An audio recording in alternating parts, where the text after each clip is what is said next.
Sadly for us, our guy, Logan Evans, with the Double-A Arkansas Travelers, has been turned back from a reliever into a starter, which means more likely than not, we will not get to see Logan Evans in the big leagues in 2024. There's still a chance, if circumstances play out in certain ways, maybe we do, but it seems like for now he's going to go back to being a starter, go back to developing, and then at some point in 2025, he could see some time in the big leagues. But the bullpen transition wasn't perfect.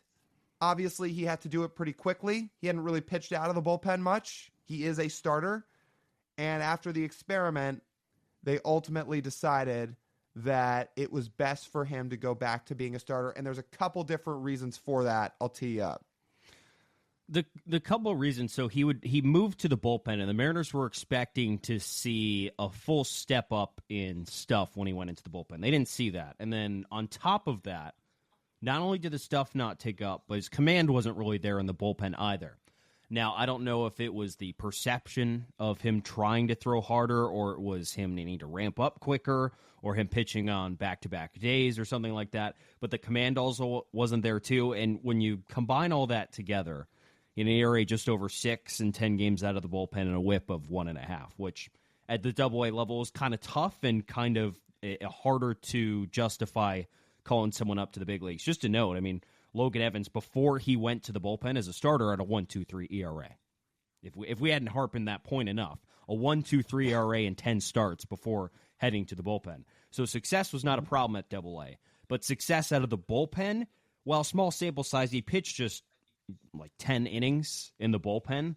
So 10 innings is a minuscule sample, but the small sample they did see was probably not enough. And there's some good things coming for the Mariners, which gave them reason to not force Logan Evans into a role they wasn't sure he's going to be productive in. Gregory Santos, yesterday on Tuesday, had, for his first rehab outing, looked super good down in Tacoma. Gabe Spire's supposed to be coming back right around or right after the All-Star break, I believe. We'll talk about Chris Davinsky for a second here after we're done talking about Logan, but they signed him to a major league contract this week. He's in Tacoma, too. He's had an interesting career in of itself, and the Mariners could still go trade for an arm too if they're trying to look to upgrade their bullpen. So there's a couple of options out there when it comes to steadying the bullpen, and I think Jerry Dipoto, Justin Hollander didn't really think that the transition was going to benefit the Mariners as much as they thought. Yeah, maybe they didn't think it was going to benefit Logan Evans enough. They just thought, okay, he's best suited as a starter. He's not transitioning as seamlessly as Matt Brash did when they did this with him a couple years ago. So they said, let's just move him back to what he's best at, move him back to the rotation, which, again, I think for the two of us, we're a little bummed. We would have loved to see Logan up in the big leagues this year. We would have loved to see him be a real piece of this bullpen and then just go back to being a starter in 25. But if he's going to benefit more from being a starter, then he'll be a starter. And all your points about the velo and the command. So Shannon Dreyer broke this story on Wednesday here. And this is everything that she outlined in her story, was the Mariners felt like he wasn't seeing the uptick in velocity and was also losing some command as a result. So they said, let's also, let's take all that into consideration. Let's take into consideration the fact that Santos and Spire are getting back here soon and do what's best for everybody. So he's going to go back to being a starter for now. Hopefully we see him in the big leagues in 2025. Because we know he has a chance to be a really good starter, and he's shown it this year. So, yeah, you just hope this is the move that works out best for everybody. I will ask this one question. I think the main reason they did this is because of everything we just outlined. That he is probably just better suited as a starter, and the transition didn't go as seamlessly as they probably hoped. But is there also anything to the idea that, look, I really hope Logan Evans stays in the organization. I know we both really hope that, but I wonder if they're, from the Mariners side of things, if there's anything to the thought of starters are valued much more than relievers.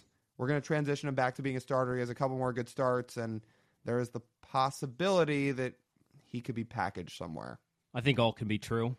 He has 10 times more value if he's stretched out as a starter, because some organizations could talk themselves into him being big league ready.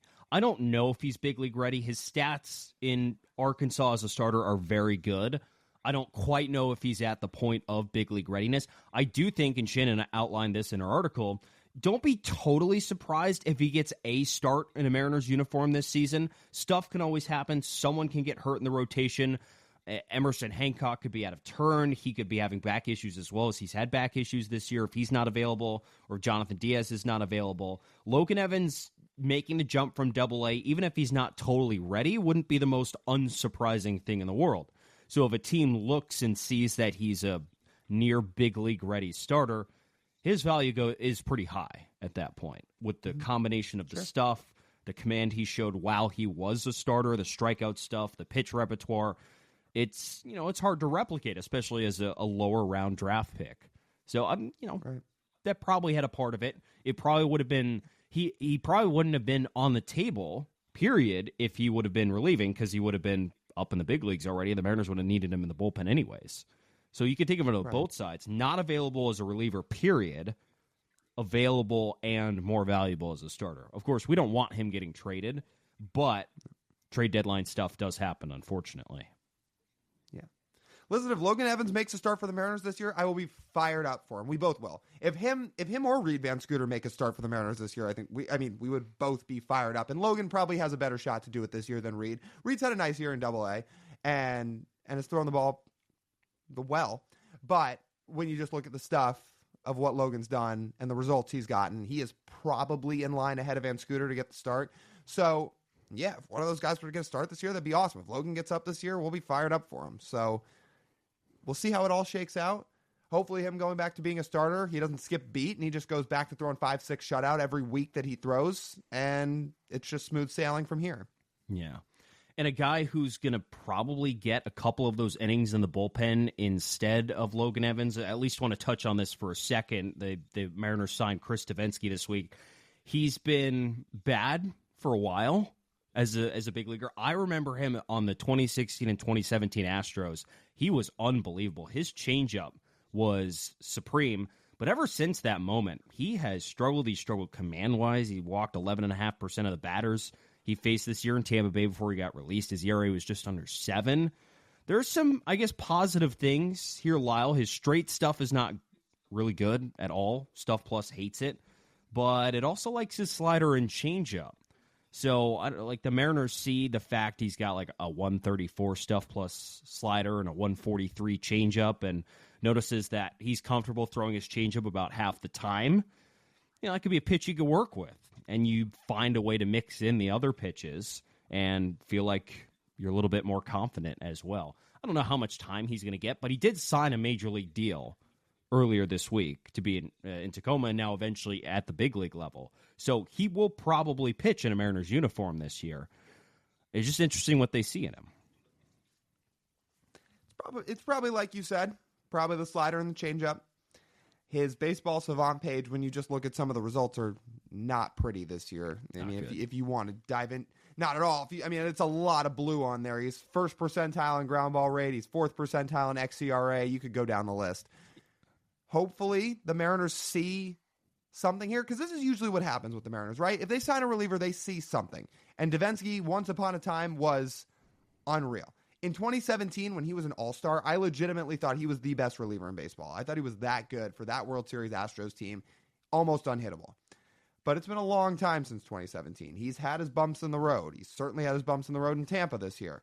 What will he look like with the Mariners? Well, hopefully he throws a lot of sliders and changeups, which obviously the Mariners do a lot with these guys. They say, hey, you throw these things really well, do it a lot, do it more. And hopefully he can play some effective role in the Mariners bullpen if he is called upon from Tacoma. My question is, for someone who throws 48% changeups, how you have a first percentile ground ball rate? How is that possible? Changeups move down. Right. Maybe it's a lot of hanging changeups right now. Right? I guess so. I was trying to look at his spray charts. The only thing I could think of, he needs to throw his fastball somewhere else. If you look at his spray charts on Savant, his fastball is middle. And his fastball is not a good fastball. It's bad. It gets crushed. So it might be that. It might be something as simple as that, where he, again, stops throwing his straight stuff and maybe throws his junk a little bit more. I don't know if that helps his high walk rate. He's not throwing a whole lot of strikes, and it certainly doesn't help when your stuff's also not good. And when you're worth almost -1 WAR as a reliever, that's not a good sign. But Mariners see something, and Chris Davinsky will, it sounds like, occupy some sort of role for the Mariners here down the stretch, whether it be for a couple weeks, whether it be for a month, whether it be for the rest of the year, when he gets his feet back under him, when he's in Tacoma, is tweaking something before he comes back up. I don't know. It'll be interesting because we haven't talked as much about the bullpen recently. Again, it's been up and down, and the Mariners are getting reinforcements back, but they still do need to get back into more solid footing, more like what they were last year than what they've been in the last month or so. Yeah, there's no doubt about it. And hopefully Santos and Gabe Speier do that. Hopefully they provide a real boost to this pen, and they should. Don't let the fact that Santos has been hurt the entire first half let you forget. He is a dominant reliever. He really is. And that's why the Mariners traded for him. I think you're going to see that when he gets back on the field and healthy, because that's what he was brought here to do, and that's what he has done.